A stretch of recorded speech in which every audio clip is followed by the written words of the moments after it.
I have logged just over 19,000 hours in single-engine aircraft over the course of 41 years as a commercial bush pilot in the Yukon Territory, and in all that time, I crashed exactly once. November 4th, 1973. A scheduled mail and supply run from Whitehorse to a placer mining camp on the Upper Pelly River. I was 31 years old, flying into Havilland Beaver on skis, and the whiteout came down on me so fast that I went from clear visibility at 4,000 feet to flying inside a paint can in under 90 seconds. I lost the horizon, I lost the ground, I lost any sense of which way was up. When I finally hit, I hit at maybe 60 knots through the tops of black spruce on a ridge about 120 miles east of Whitehorse, in country where nobody had any business being in November and nobody had any reason to be looking. I should have died in that airplane. I should have died of exposure in the wreckage. I should have died walking out, because I tried that too, and I made it less than a quarter mile before my feet stopped working. I did not die. I am sitting here at 78 years old in a small house on the outskirts of Whitehorse, telling you this story for the first time, because the one who carried me down off that mountain was not a man. He was not human. And I have kept that secret for 52 years because I made a promise in a way that did not involve words that I would. My name is Glenn Coltrane. I was born in Saskatoon, Saskatchewan in 1947, and I came to the Yukon in 1966 after a stint flying coastal supply runs out of Prince Rupert. The Yukon in those years was a place that swallowed pilots whole. The country was too big, the weather too unforgiving, the navigation too primitive, and the margin for error too thin for anyone who was not paying attention every second they were in the air. We flew beavers and otters and the occasional Norseman, machines that could land on a frozen lake the size of a postage stamp and take off again with 1,000 pounds of cargo. We flew prospectors and trappers and government surveyors. We flew mail to communities that had no other connection to the outside world. We flew sick people to hospitals and dead people home for burial. I worked for an outfit called Northern Reach Aviation, run by a man named Floyd Marston out of a Quonset hangar on the south end of the Whitehorse Airport. Floyd was 64 years old when I started working for him, and he had been flying the Yukon since the construction of the Alaska Highway. He had a face like cracked leather and a left hand that was missing the last two fingers from a propeller incident in 1951, and he could fly an otter through a blizzard with the precision of a man threading a needle.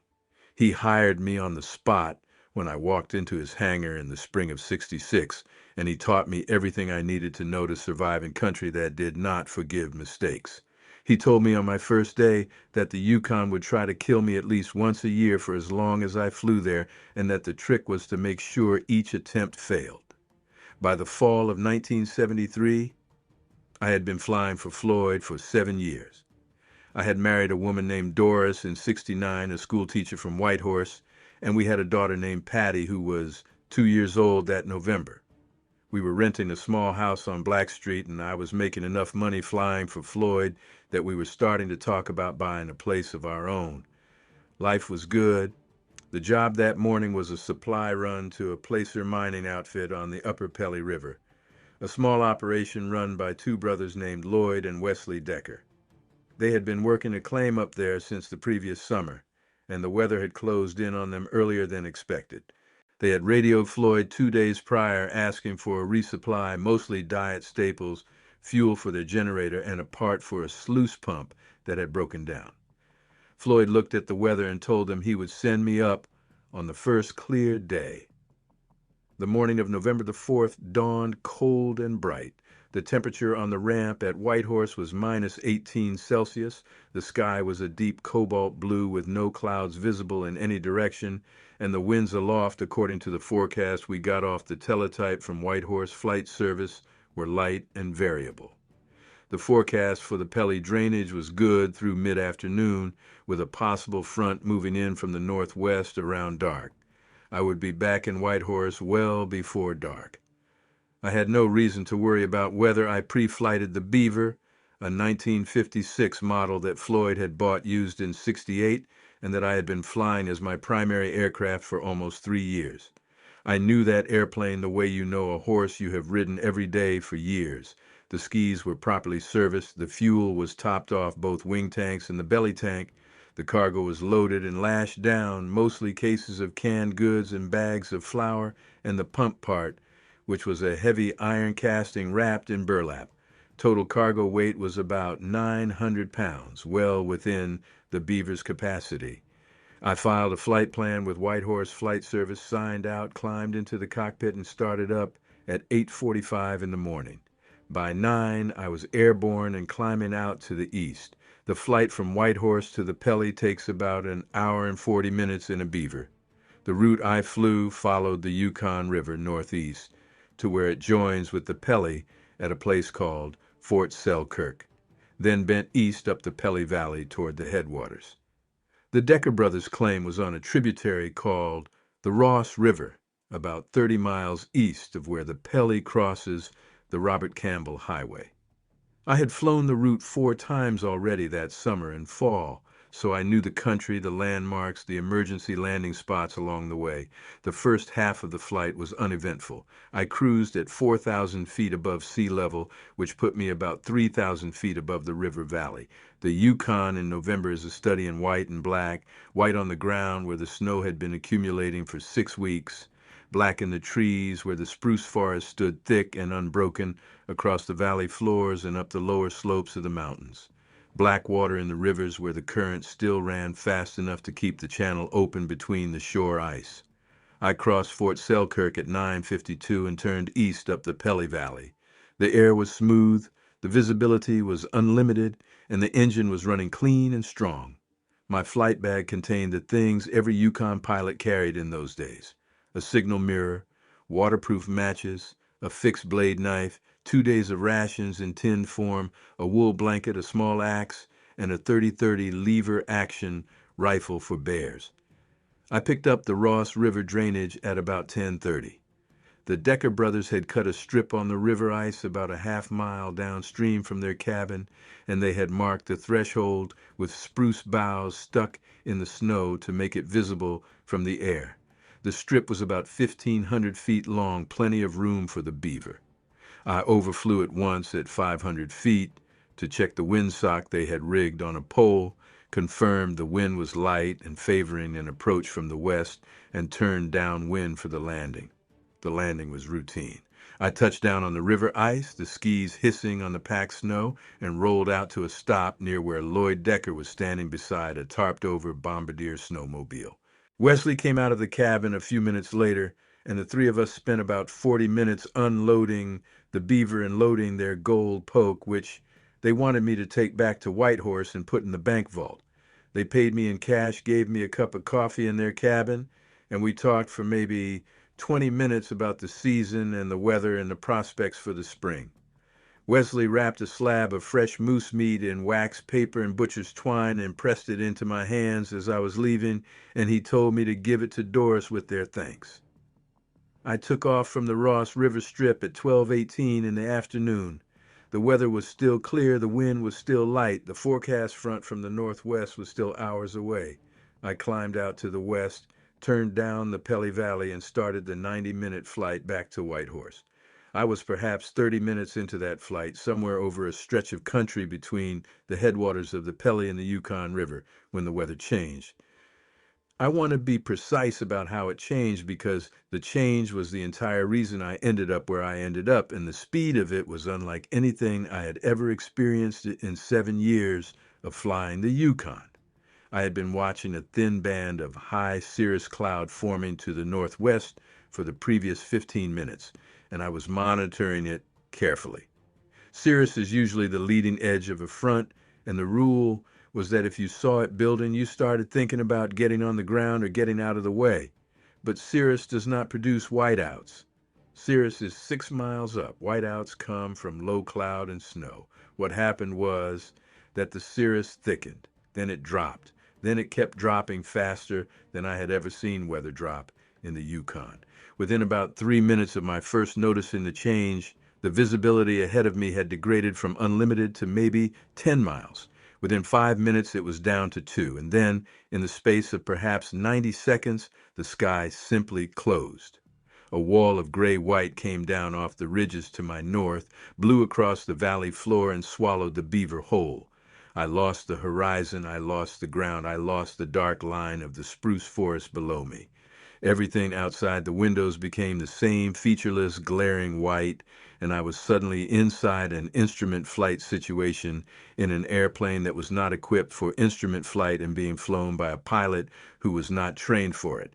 A true whiteout is not just poor visibility, it is the complete elimination of visual reference. You cannot see the ground, you cannot see the sky, you cannot see your own wingtips clearly in your peripheral vision. The horizon disappears not because it is obscured, but because there is no contrast anywhere in the visual field. Your eyes have nothing to fix on. Your inner ear has no way to tell you which way is up. Within 30 seconds of losing the horizon, an untrained pilot will begin to experience spatial disorientation.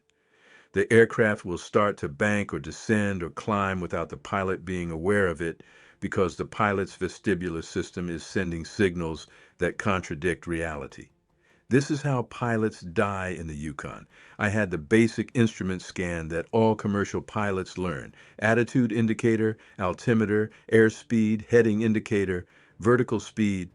The Beaver had all of those, though the attitude indicator was an older, vacuum-driven unit that I had never fully trusted. I went on the gauges immediately when the whiteout closed, and I focused everything I had on keeping the wings level and the airspeed steady. I throttled back to 70 knots, which was just above stall speed with the load I was carrying, and I tried to maintain altitude. I was at 4,000 feet. The terrain underneath me in that part of the country rose to somewhere around 3,000 feet on the highest ridges. I had a margin of about 1,000 feet of clear air between me and the ground, assuming I could keep the airplane straight and level and not get blown off course by winds I could not see or feel reliably. I tried to turn back. I started a slow left bank using the attitude indicator and the heading indicator together, trying to come around 180 degrees so I could head back toward the Pelly and hopefully find clearer air to the east. I had been turning for perhaps 30 seconds when the attitude indicator began to drift. I saw the wings tilt on the dial, watched the artificial horizon roll, and I corrected with rudder and aileron, and the instrument kept rolling. I knew then that the gyro had tumbled or the vacuum pump was failing, and I no longer had a reliable attitude reference. I tried to fly by the turn and bank indicator instead, but in a Beaver, in a whiteout with no horizon and a tumbled artificial horizon, the cognitive load of trying to maintain straight and level flight using only the turn coordinator, and the altimeter is enormous. I lost altitude. I did not realize it at first. The altimeter unwound slowly, and I was so focused on the turn coordinator that I did not notice for several seconds that I had descended from 4,000 feet to 3,700. I pulled back on the yoke and added power trying to climb. The airplane responded sluggishly. I had lost more airspeed than I realized. I pushed forward, traded altitude for airspeed, and lost more height. By the time I had the airplane back under control, I was at 2,900 feet, and I had no way of knowing what the terrain was directly beneath me because I had been turning when I lost orientation, and I no longer knew which direction I was actually heading. The next 45 seconds are the most vivid memory of my life. I was at 2,900 feet, flying at what the altimeter and airspeed indicator told me was straight and level at 80 knots, in a whiteout so complete that I could see nothing outside the cockpit windows. I knew the terrain in that part of the country reached close to 3,000 feet on the ridge lines. I knew that if my altimeter was off, or if the air pressure had dropped with the front, or if I had drifted off course into higher terrain, I could be flying directly into a mountain. I had no way to know. I could only fly the airplane, hope my instruments were honest, and pray. I never saw what I hit. The first warning I had was a sound, a high, ripping, tearing sound, like canvas being shredded, as the tops of black spruce trees started slicing into the leading edges of my wings and the nose of the airplane. The Beaver lurched violently. I heard the propeller bite into something heavier than wood, probably a larger branch or a trunk, and the engine made a screaming noise as the prop tips deformed. The windscreen filled with green and brown and white, and I felt the airplane begin to rotate around its longitudinal axis as the right wing struck something solid and the airplane started to cartwheel. I do not remember the impact itself. I lost consciousness somewhere in the cartwheel, and the next thing I am aware of is the smell of avgas and the cold air on my face. I was upside down. The instrument panel was above me, the cockpit roof was where the floor should have been, and I was hanging from my seatbelt. My head was pounding, my left arm was numb. I could feel blood running down the side of my face into my hair, and I could see, through the shattered windscreen, the white ground beneath me and the dark trunks of broken spruce trees lying in the snow. I do not know how long I was hanging there. The first coherent thought I remember having was that I needed to get out of the airplane before it caught fire. Avgas was leaking from somewhere, and a fire in the wreckage would kill me where I sat. I reached up with my right hand, found the buckle of the seatbelt, and released it. I dropped onto the inverted ceiling of the cockpit with my left shoulder taking most of the impact, and I screamed when I landed because my left arm was broken. I learned later it was broken in two places. My humerus snapped about 6 inches below the shoulder, and my radius fractured at the wrist.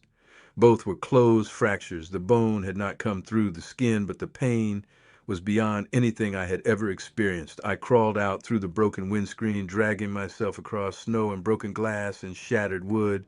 I got maybe 10 feet from the airplane before I realized I needed to assess my injuries. I was bleeding from a gash on my forehead, but the bleeding was already slowing. My left arm was clearly broken and useless. My right arm worked. My legs both worked, though my right knee was painful and swollen inside my pants. My ribs hurt every time I drew a breath, but I could draw breaths, which meant my lungs were not punctured. I was alive. The airplane was not on fire. The whiteout was still total. The visibility maybe 20 feet in any direction, and snow was now falling heavily on top of the cloud, the dry, hard, granular snow of an early Yukon winter. The temperature was somewhere around minus 25 Celsius, with a wind that I could not see but could feel cutting through my parka and into my exposed face. I went back to the airplane. The Beaver was lying on its back, the right wing torn off completely and lying about 30 feet away in the spruce, the left wing crumpled but still attached, the engine and propeller buried in the snow at what would have been the nose. The fuselage was largely intact behind the cockpit. I crawled in through the broken cargo door and started looking for what I needed. My flight bag was where I had left it intact. I dragged it out into the snow with my one good arm.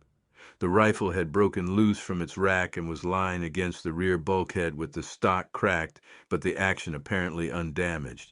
I grabbed it. I found the wool blanket, the axe, the matches, the rations. I found the slab of moose meat the Deckers had given me, still wrapped in its waxed paper. I sat down in the snow beside the wreckage and tried to think. I was probably about 90 miles from the nearest road, the Robert Campbell Highway. I was probably about 120 miles from Whitehorse. My flight plan had me overdue at Whitehorse at 2:30 in the afternoon, which meant that Floyd would not start to seriously worry until at least 3, and would not begin organizing a search until the weather cleared enough to send aircraft up, which, based on the look of this storm, could be hours or days. The emergency locator transmitter, which all Yukon aircraft were required to carry, had been mounted in the tail section. I crawled around to the tail, found the ELT, and checked the indicator light. It was supposed to activate on impact. It had not activated. The unit was either broken or had failed to trigger. I tried to switch it on manually. The switch did nothing. The unit was dead. I had no radio.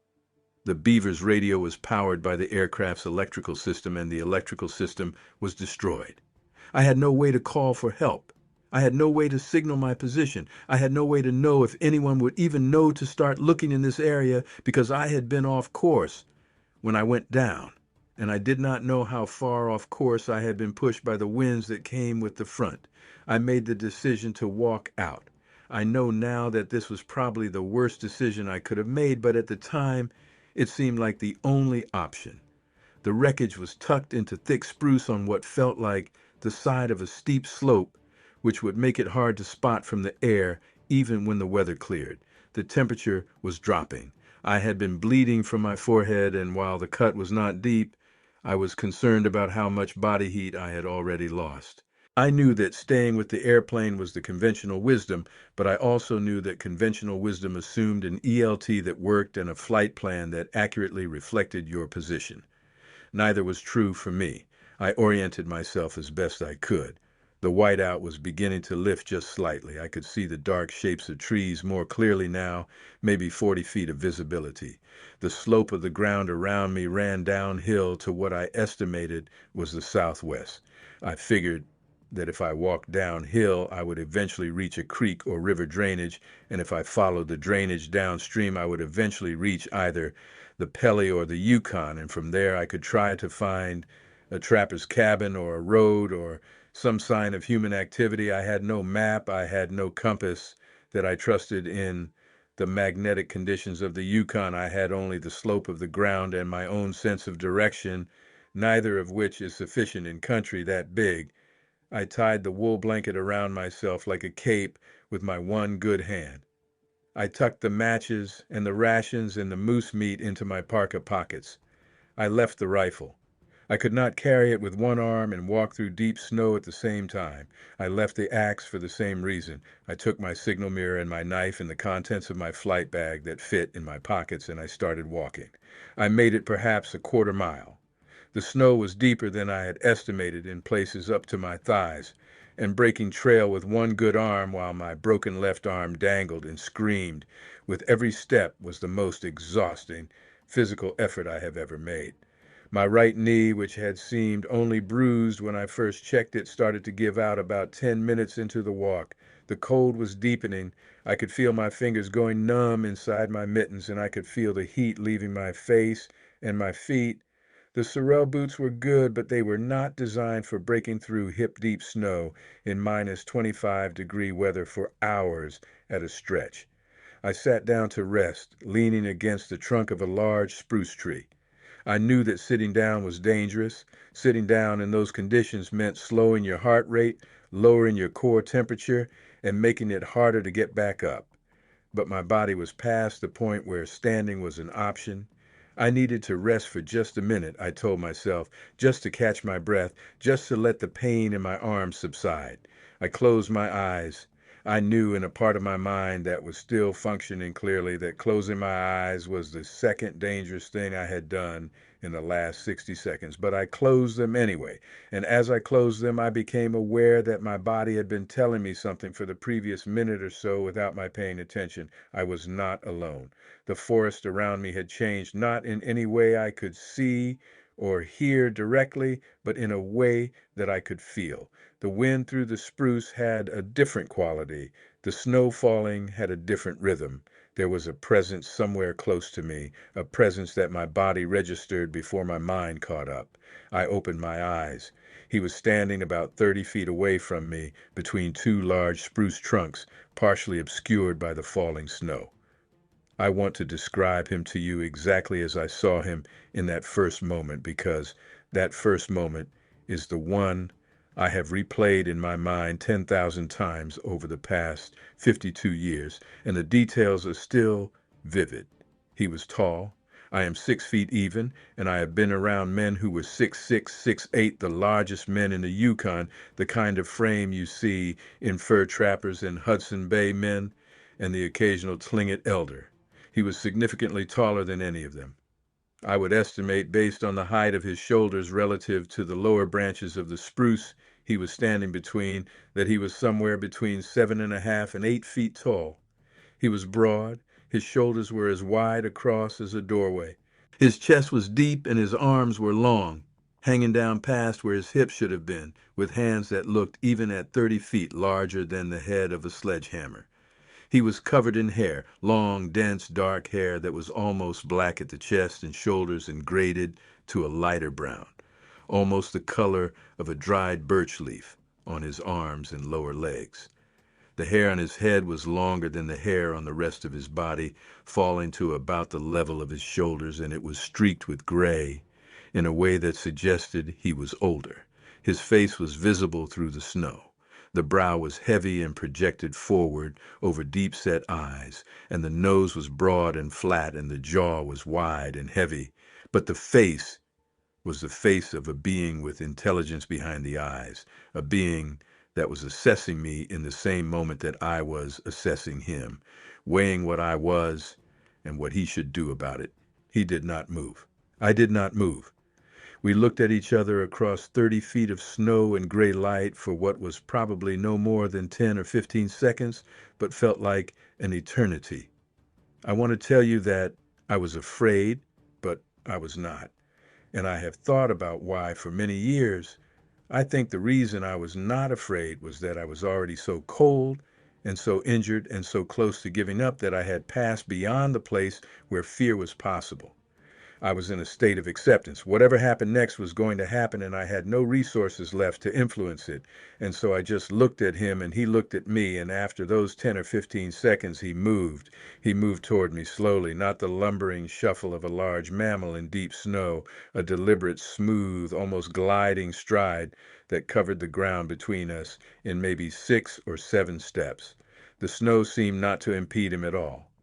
He stopped about 6 feet from where I sat against the spruce, and he stood there and looked down at me, and I looked up at him. His eyes were brown, very dark, and they were the eyes of someone working out a problem. He knelt down. He went all the way down into a crouch that brought his face approximately level with mine. He smelled. I want to be honest about this because it was overwhelming. He smelled like a wet animal that had been sleeping in a den of cedar and rotting leaves, mixed with the smell of an old hunting jacket that had been hung in a smokehouse for years. The smell was so strong that it made my eyes water, but it was not foul. It was just dense, organic, and entirely unlike anything human. Underneath that smell, I caught the warm blood smell that a large mammal radiates when its core temperature is high. The heat that was coming off his body in that crouch was something I could feel against my face, even in the wind, even in the snow. He looked at my arm, the left arm, the broken one. I had been holding it close to my chest with my right hand, trying to keep it stable. He looked at how I was holding it, then he reached out slowly, and his hand came toward my arm. I flinched. I could not help it. He stopped. He held his hand in the air about a foot from my arm, and he made a sound, a low, deep sound from somewhere in his chest, not a vocalization in any language I understood, but clearly a sound that was meant to communicate. The tone was soft. The tone was, and this is the only word I have for it, reassuring. I lowered my right hand from my left arm. He reached out again slowly, and he touched my arm with the tips of 2 fingers. His fingers were thicker than my thumb. He pressed very gently, feeling along the length of the humerus. He found the break. I could see his eyes register it. He pressed again, slightly above the break and slightly below, and then he made another low sound, something like a hum that came up from deep in his chest. Then he moved his hand down to my wrist, found the second fracture, and acknowledged it the same way. He stood up, he stepped back. He turned and looked into the forest behind him toward the slope that rose above us.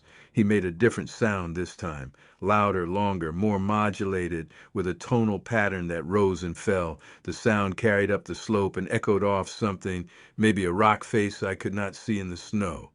After about 10 seconds, an answering sound came back from somewhere up there. Not the same sound, a different tonal pattern, but clearly a response, clearly part of the same vocal system. I did not, in that moment, fully process what I was witnessing. I knew that I was looking at something that was not in any wildlife book I had ever read. I knew that the local Tlingit and Casca people had stories about beings in the forest, and I knew that white trappers told stories around wood stoves on long winter nights about things they had seen and heard in the deep country. I had always treated those stories as folklore, the way I treated stories about ghosts and witches, but I was looking at one of those stories. I was looking at it in the snow at minus 25 degrees in the middle of a Yukon whiteout, and it was crouching down to examine my broken arm, and it was calling to something else up the slope that was answering it back. He came back to where I was sitting. He bent down and slid one of his arms underneath my knees and the other around my back behind my shoulders, and he lifted me up off the ground as if I weighed nothing. I'm about 180 pounds. He lifted me the way a man would lift a child, without strain, without effort, with a precision that protected my broken arm by tucking it carefully against my chest as he picked me up. I let him do it. I had no choice, and I had no will to resist, and on some level I understood that I was being rescued by something that was deciding to rescue me. And the appropriate response was to stop being a problem and start being grateful. He carried me. He carried me up the slope. He moved through that deep snow with a fluidity that I cannot adequately describe, his stride covering distances that would have taken me a minute to walk in maybe 2 or 3 steps. The snow did not seem to slow him at all. I could feel the muscles working in his arms and his chest as he carried me, but the working was effortless, the way a working horse looks effortless when it is pulling a load that is well within its capacity. He was warm. The heat coming off his body was extraordinary. I could feel my own body warming up against his chest, my face thawing where it pressed against the hair of his shoulder, my fingers tingling as blood returned to them. He carried me uphill for what I estimated, looking back, to be about half a mile. The slope rose steadily, and the forest thinned as we climbed, and the snow on the ground deepened in places where the wind had drifted it. I could not see well because my face was pressed against his shoulder, and my eyes were watering from the cold and the wind, but I could feel us climbing, could feel the changes in his stride as the terrain changed under him. After perhaps 20 minutes, he stopped. I felt him bend down, and he set me on the ground gently on what felt like a bed of spruce boughs piled into the snow. I opened my eyes. We were at the base of a rock outcrop, a band of cliff about 20 feet high that ran along the side of the ridge. At the base of the cliff there was a deep recess, almost a small cave formed by an overhang of rock with a slight depression cut back into the wall behind it. The recess was perhaps 8 feet deep and 15 feet wide, and about 7 feet high at the entrance, sloping back to maybe 4 feet at the rear. The floor of the recess was bare rock and dirt where the overhang had kept the snow off, and there was a thick bed of spruce boughs piled along the back wall. The recess faced south, away from the prevailing wind, and the wind that had been cutting through me on the slope below was almost completely absent here. There was a smell in the recess that was the same smell I had detected on him, the dense organic smell of warm-blooded life in a sheltered place. He gestured. I do not know what other word to use.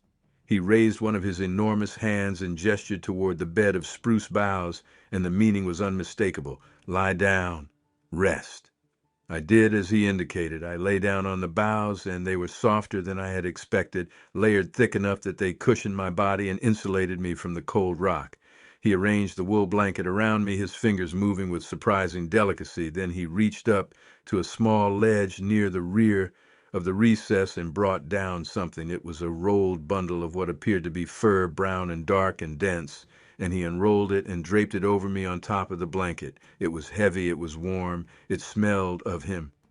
Then he sat down across from me at the entrance of the recess with his back against one of the rock walls and his legs folded in front of him in a position that looked oddly relaxed for a being his size. He watched me. He did not say anything. He did not make any of the vocalizations he had made on the slope. He just watched. His eyes were patient and intelligent, and they reminded me, although I know how this sounds, of the eyes of a working sled dog watching its handler, not subservient, not blank, the eyes of an animal that understands its world and is paying attention to the part of the world that matters to it. I lay on those boughs for what must have been hours. My broken arm throbbed steadily, but the warmth of the fur and the blanket and the shelter from the wind allowed my body to start the slow process of stabilizing itself. The bleeding from the cut on my forehead had stopped completely. The numbness in my fingers was replaced by a burning sensation as the blood returned to them, which was painful but reassuring because it meant I had not lost any of them to frostbite. My right knee was swollen tight inside my pants, but the joint felt stable, and I was able to flex it slightly without the kind of pain that suggested a torn ligament. At some point, I drifted into a kind of sleep, not full sleep, but the half-conscious state of an injured animal that has found a safe place to lie down. I was aware of him sitting at the entrance of the recess the entire time. I was aware of the sound of the wind shifting outside and the change in the light as the day moved into late afternoon. I was aware of him standing up at one point, leaving the recess, and returning some time later with something else, something he set down at the back of the shelter without disturbing me. When I came fully back to consciousness, it was nearly dark.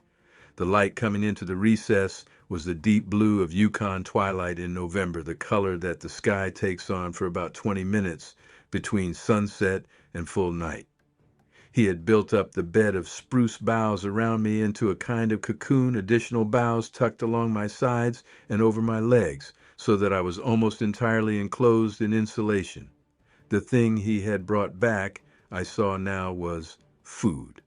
There was a flat piece of bark laid out on the rock floor near my head, and on it were several items: a handful of cranberries, partly frozen but still intact, 3 small dried fish, the kind of grayling or whitefish that the local creeks produced, a piece of meat dark and dense that I would later guess was caribou, and a small gnarled root that I did not recognize but that smelled faintly of something like wild parsnip. He saw me looking at the food. He pointed at it with one of those massive fingers and made a soft sound, a single low note that I interpreted as an offer.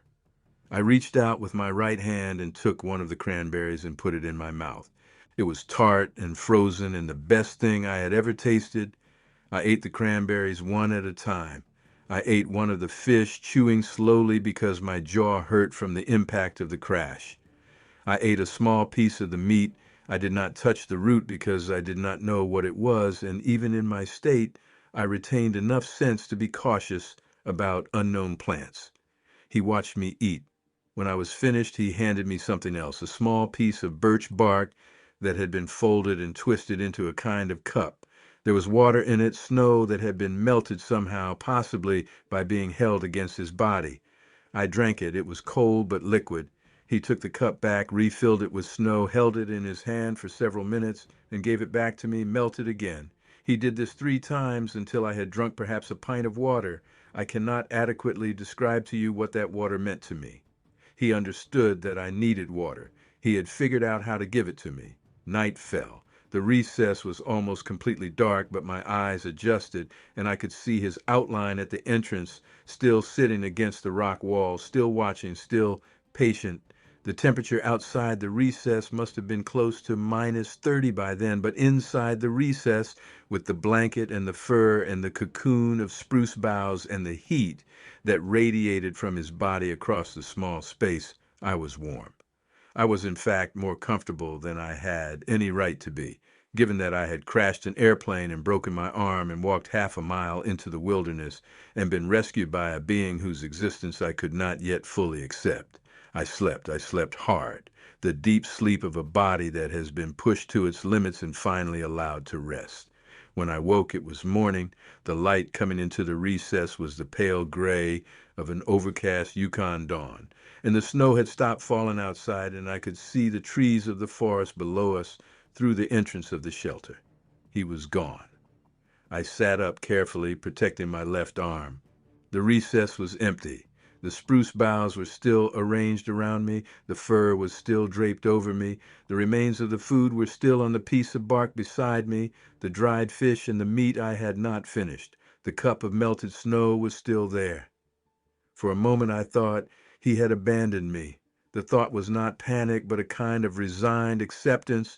Whatever he was, he had done what he could. He had brought me to shelter, given me food and water, and let me sleep.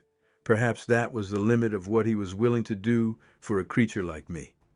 I sat there for several minutes, trying to take stock of my situation. My broken arm still hurt, but the swelling had stabilized. My knee was less swollen than it had been the night before. The cut on my forehead had crusted over with dried blood. I was, all things considered, in better shape than I had been when I sat down to die in the snow. Then I heard him coming back. The sound of him moving through the snow outside the recess was distinct. The steady woof of large feet.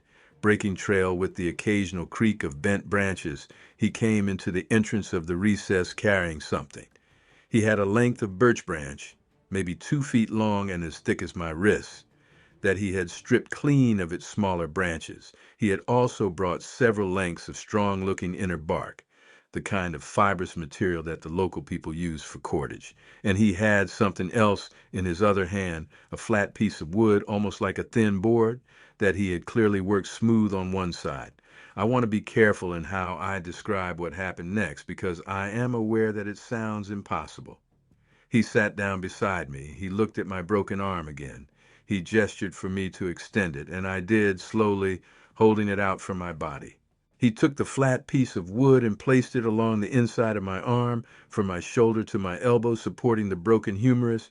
He took the birch branch and broke it carefully against his knee until it was the right length, and he placed it along the outside of my arm, mirroring the wood splint on the inside. Then he wrapped the inner bark strips around the splints around my arm, securing them in place. He worked methodically, his enormous fingers moving with a precision that was almost delicate.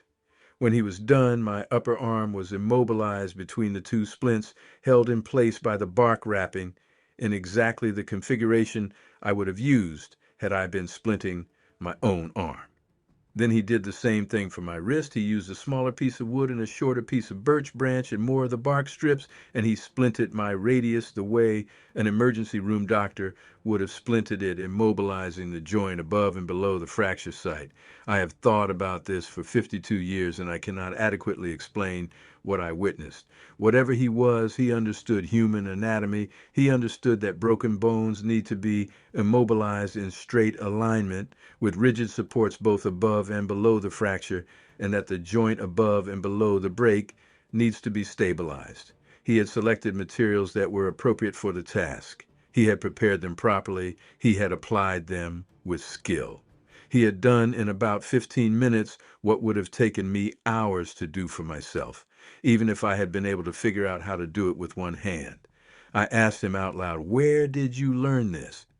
The words came out of my mouth before I thought about it. I knew he could not understand English, but the question came out anyway because I needed to ask it, even rhetorically.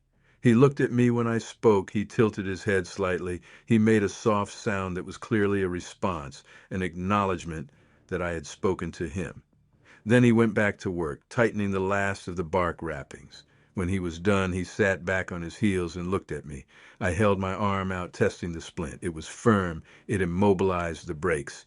It did not pinch the skin or cut off the circulation. It was a proper field splint executed correctly. I looked at him and I tried with my eyes to communicate gratitude. He held my gaze for a moment and then he nodded. He actually nodded. The gesture was small, just a slight dip of his head, but it was unmistakable, and it was the same gesture a man would make to acknowledge another man's recognition. That morning, after the splint was set, he gave me more food, the same kind of food as the night before. I ate more this time. I felt my strength returning. The pain in my arm was less acute now that it was properly immobilized. He sat at the entrance of the recess and watched me eat, and when I was done, he stood up and gestured for me to come with him. He pointed out of the recess downslope toward the southwest. The meaning was as clear as if he had spoken the words, "It is time to go. I will take you down." I stood up. My right knee held my weight. My left arm hung in its splint, supported by a sling he had fashioned from another piece of bark strip. He stooped slightly to let me put my good arm around his shoulder, and he supported me on his right side as we left the recess and started down the slope. We walked for a long time. The trip down took most of the morning, the sun rising slowly somewhere behind the overcast, and the light brightening from gray to a paler gray as the hours passed. He matched his pace to mine, going slowly, supporting my weight on the difficult sections, breaking trail through the snow where it was deep. When my knee buckled on a steep section, he caught me before I fell. When I stopped to rest, leaning against a tree, he stopped with me and waited until I was ready to continue. He did not rush me. He did not show impatience. He was simply methodically getting me down. We descended from the ridge into a valley, and at the bottom of the valley there was a small creek that ran swift between banks of ice. We followed the creek downstream for perhaps 2 miles. The country here was thicker timber, old growth spruce that towered over us, and the going was easier because the wind could not reach us through the canopy. He carried me across the creek where it widened and the ice was thin, lifting me over the open water and setting me down on the far side. He never said anything during this descent. He just walked and supported me and helped me down through the country. After about 3 hours of this, we came to a clearing where the creek joined a larger river. He stopped at the edge of the clearing. He pointed across the clearing downstream where the river bent around a stand of birch. He looked at me. He made a sound, a single low tone. Then he gestured for me to look. I looked where he was pointing. I could see through the birch the unmistakable shape of a trapper's cabin, smoke rising from the chimney, a sled, and a team of dogs visible in the cleared area in front. The cabin was perhaps a quarter-mile across the clearing. I turned back to him. He had stepped away from me, back into the timber, at the edge of the clearing. He was standing there, partly hidden by a large spruce, watching me. I understood that this was the limit. He would not come any closer to the cabin. He would not let himself be seen by whoever was inside. He had brought me as far as he could, and the rest was up to me. I tried to thank him. I do not remember exactly what I said. I think I said the word thank you several times, and I think I said something about how I would never tell. I think I tried to communicate with the limited tools I had that his secret was safe with me, that I understood what he was and what would happen if the world knew about him, and that I would protect that knowledge for the rest of my life. He looked at me while I talked. His face was unreadable, but his eyes were patient, and I had the sense that he understood at least the spirit of what I was saying, if not the words. Then he did something that I have never told anyone, not even Doris. When I finally broke and told her some of what had happened years later, he stepped forward, just one step, and he extended his hand toward me. I extended my right hand. His hand closed around mine. His fingers wrapped completely around my hand and my wrist, but the grip was careful, controlled, gentle. He could have crushed my hand without effort. He did not. He held my hand for perhaps 3 seconds. Then he released me, stepped back, turned, and walked into the timber. Within 10 steps, he was gone, swallowed by the spruce so completely that I could not have said which direction he had gone. I walked across the clearing to the cabin. The trapper who lived there, a man I came to know as Reuben Gates, came out to meet me before I was halfway across, alerted by his dogs. He took one look at my splint and my swollen face and the state of my clothing and got me inside without asking any questions. He fed me. He gave me hot tea. He looked at my arm and said the splint was a good piece of work and asked who had done it for me. I told him I had managed it myself. I do not know if he believed me. He did not press. Reuben had a battery-powered shortwave radio, and that evening he was able to raise the RCMP detachment at Ross River. They relayed word to Whitehorse. By the following morning, the weather had cleared enough for a search aircraft to come down the Pelly Valley, and a beaver from Northern Reach landed on the river ice in front of Reuben's cabin to pick me up. The pilot was a man named Doug Henderson, a friend of mine, and he did not recognize me at first when I came out of the cabin. He told me later I looked like I had been buried and dug up. I am sure he was right. The story I told when I told it to Floyd and to the investigators and to everyone else was simple. I had crashed in a whiteout. I had been knocked unconscious. When I came to, I had been able to recover supplies from the wreckage. I had walked downhill, found shelter under a rock overhang, splinted my own arm using sticks and bark I had found, and continued walking until I reached Reuben Gates's cabin. The investigators wanted to know how I had managed to splint my own arm with one hand. I told them calmly and consistently that necessity is a great teacher. I told them I had used my teeth to hold the bark strips in place while I wrapped them. I told them I had been lucky.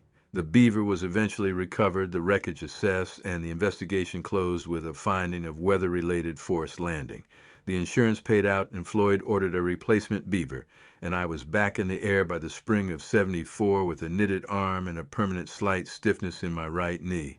Floyd never quite believed my story about the splint. He looked at me once, 6 months after the accident in the hangar, and he said, "Glenn, That splint you came out with was the work of somebody who knew what they were doing. There is no way in hell you did that to yourself with one hand and your teeth. I did not respond. He did not press. Floyd was the kind of man who knew when a question was meant to be unanswered. I have flown the Yukon for 35 more years after that crash. I retired in 2008 when my eyes started to give me trouble and I knew it was time to hang up the headset.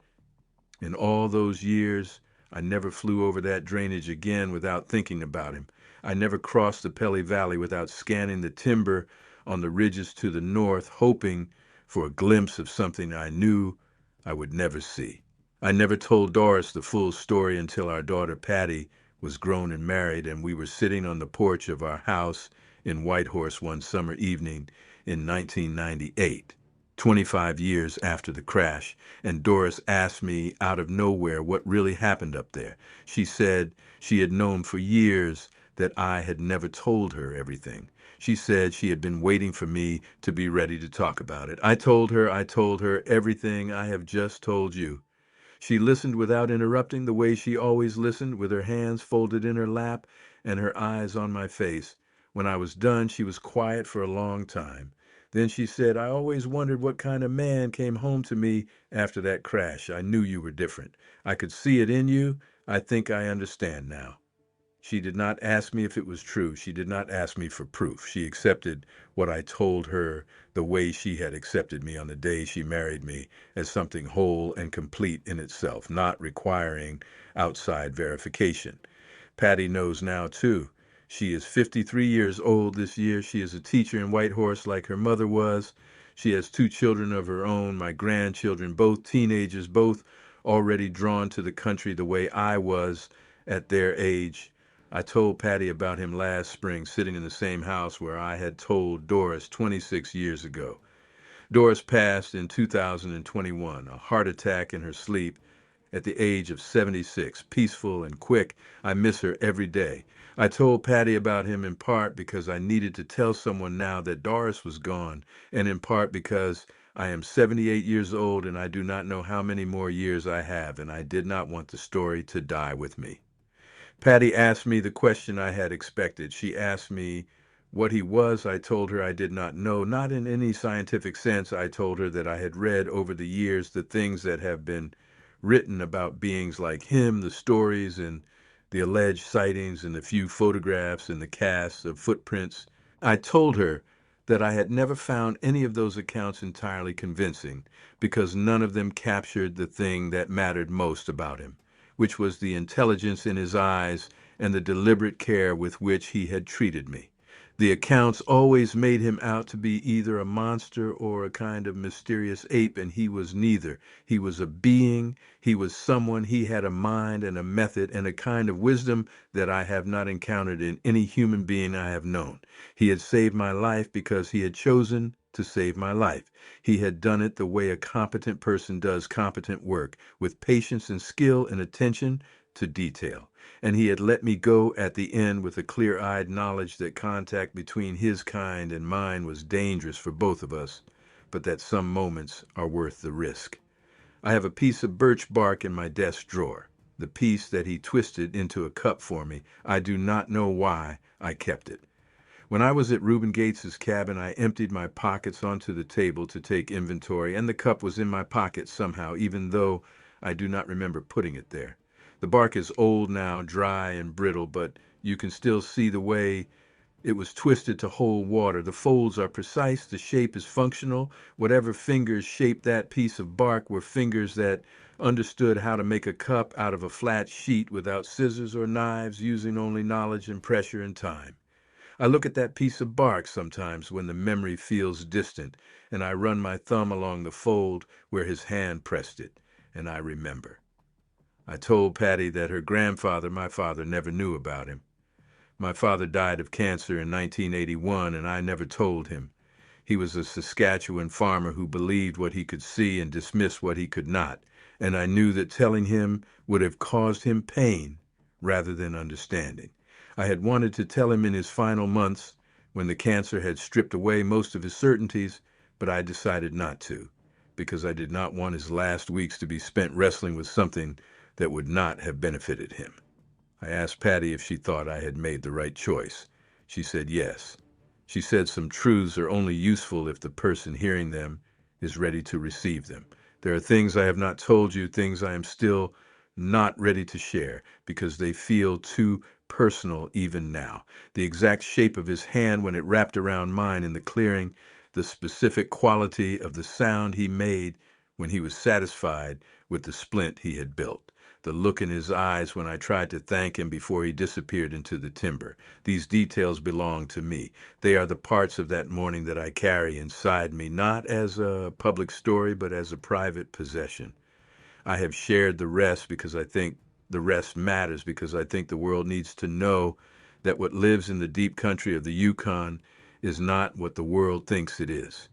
In the years since the crash, I have read what I could find about the indigenous traditions of the Yukon and northern British Columbia regarding beings in the forest.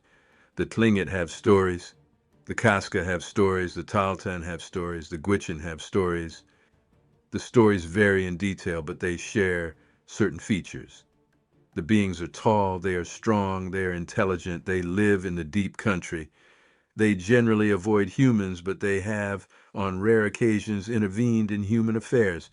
The traditions teach that these beings are not enemies and not friends.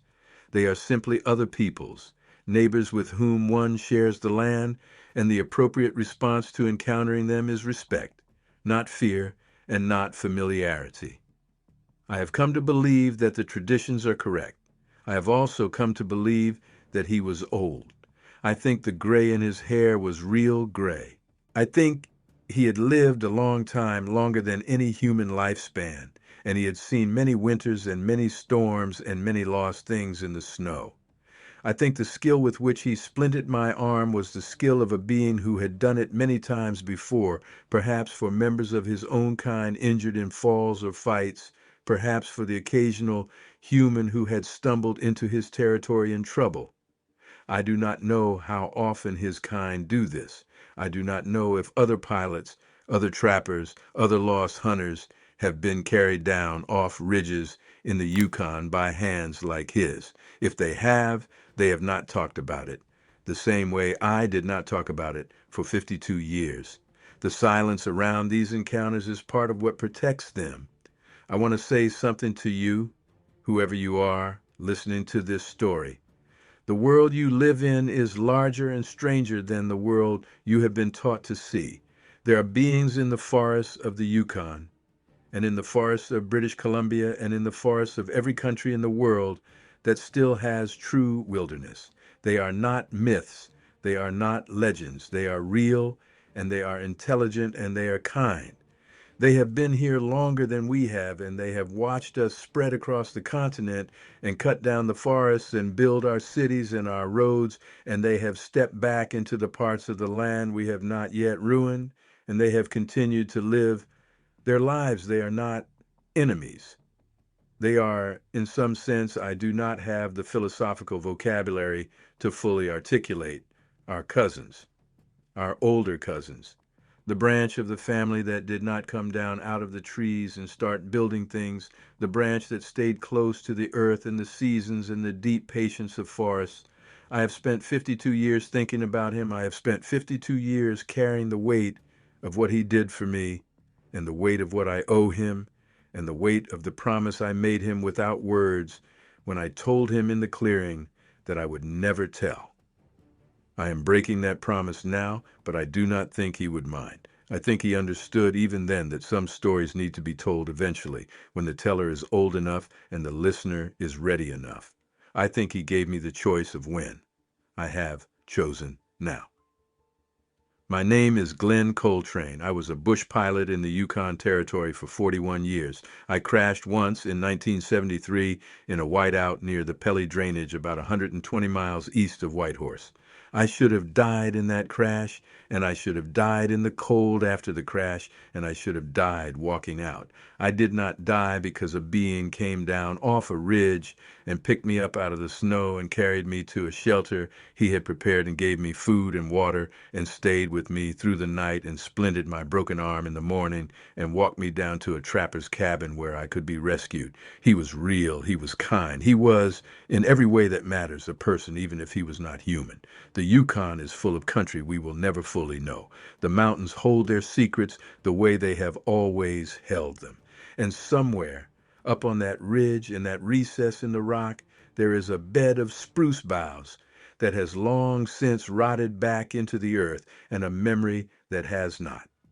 I have flown over that country 1,000 times in the years since, and I have never seen him again.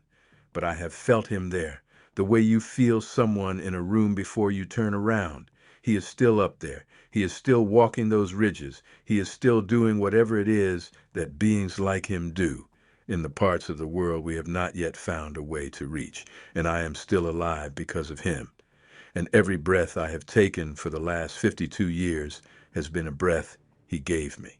And every morning when I wake up in my house in Whitehorse and look out the window at the dawn coming up over the mountains to the east, I think of him. And I say thank you. And I mean it the way I meant it when I tried to say it to him in a clearing in November of 1973, with my arm in a splint he had made and my heart full of a gratitude I could not begin to express. The mountains are watching. They always have been. And whatever lives up there is patient, and it is kind, and it is waiting for us to grow up enough to understand what we share the world with. I hope we will. Because the world that contains him is a better world than the world that does not. We are not so different. We are different enough. And the difference is something to be grateful for, not something to be afraid of. I am 78 years old. My hands still remember the warmth of his hair against my face. My eyes still remember the patience in his face. My heart still remembers the moment when he closed his fingers around mine in that clearing and held on for 3 seconds and let go. That is the story. That is all of it. And now you know.